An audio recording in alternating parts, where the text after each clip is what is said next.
Welcome back to the channel. Don't forget to like, share, and subscribe my channel. Today, we are explore how to use frame mask for consistent branding layouts. Open a new document in Photoshop and create frames for all your visual elements, such as images, logos, or graphics. Drag assets into frames and adjust scale to emphasize your brand's key points.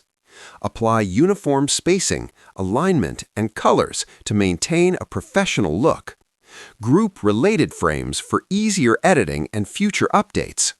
Optional tip, save this as a template to quickly produce multiple branded layouts. Using frame mask ensures that every design stays cohesive, allowing you to maintain a strong brand.